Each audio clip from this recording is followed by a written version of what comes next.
Hi everybody, and welcome again to my YouTube channel. My name is Justin Woodbury. A few weeks ago I posted on my blog about asking a question which was forgiveness or accountability. So if somebody's been abused and they're a victim of abuse, are they obligated to forgive or to hold their abuser accountable?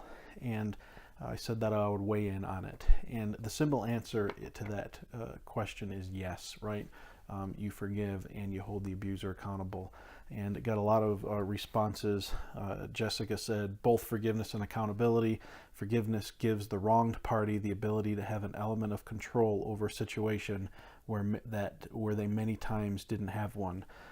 Someone else said forgiveness is not about the abuser. Forgiveness is about freeing the victim and giving them the power to move on. Someone else said, I believe that you have to forgive for yourself to have a happy life.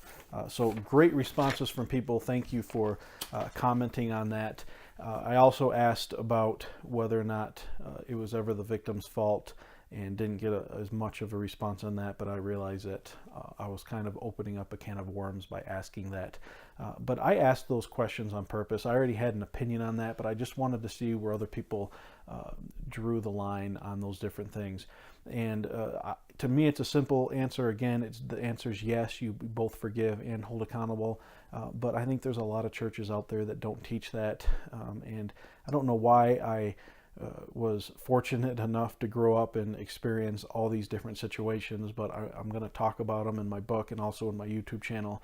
But I grew up with a family where the father was both psychologically and physically abusive, and sometimes he'd drag his wife around by her hair. Other times he would grab a gun, a loaded gun, and go out to his pole barn and spend hours there, and the kids would just be in terror inside, wondering if he was going to come in and shoot them. And I'll never forget the day I received a bone-chilling phone call from one of the daughters begging me to come up because she thought their dad was going to kill him, and different things like that. Just absolutely sad. And every time the pastor was involved, I remember one specific time, one of the daughters called and says, please help, I think my dad's going to kill us all. He just said, listen, you need to respect your father and obey him, and the Lord will protect you. And so there is this forgiveness part, but there's none of this holding the abuser accountable. And he wasn't held accountable for years and years and years until finally his wife left him. And that's sad, and it's wrong.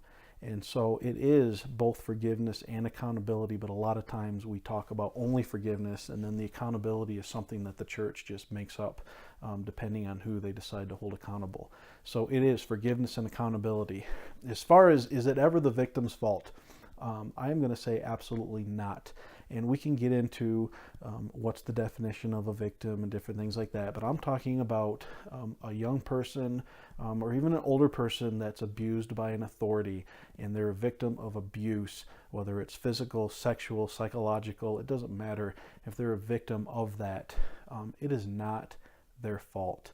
And I'm thinking of a story right now of a kid that was in my church growing up, and I was actually the worship director, worship leader at the time, and one of the teens came to me crying and saying, please go talk to so-and-so, because they just saw him swallow, I think it was like 10 or 12 ibuprofen.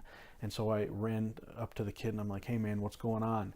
And come to find out, he had back-talked his mom, and he said that he was going to get spanked when he got home. And I was like, well, it can't be that bad, right? And then his next door neighbor, who also went to the church, the two of them began to tell me about their spanking sessions, and it involved, these were 16, 17-year-old men, boys, but they were full-grown boys, and their spanking sessions involved having to pull their pants down and bend over and grab their ankles, and then their mom just beating on them. And they said they could literally look at the clock and look at it when the spanking started, and then look at it when it ended, and there were minutes that had passed by, and they would have to go and rub Vaseline on their bodies afterwards to kind of make the bruising and the chapping go down.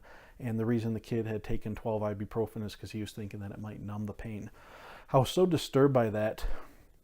I met with the head deacon, and he encouraged me to meet with the senior pastor, which I did. And I'll never forget what he said. He looked at me and he said, "Justin, clearly she's not spanking hard enough and long enough, because look at this kid, he's a rebel." And that was his answer. And it was heartbreaking. There's nothing I could do about it, but it was blamed on him. He was the victim, and it was his fault because he was a rebel. It was his fault that he was being abused like that. And my heart just went out to him. And sadly, a few months later, this kid died in a drowning accident. And one of the first things my pastor said when this kid died was, hopefully this would be a lesson to all the other rebels out there, that you can't get away with rebelling against God. And that's just one of many stories that stick out where the victim is being blamed for something like that. Heartbreaking, wrong.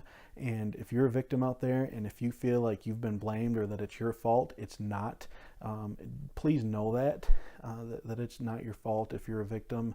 And that's just something that people are going to want to convince you of, but it's not true. So, hey, thanks for watching.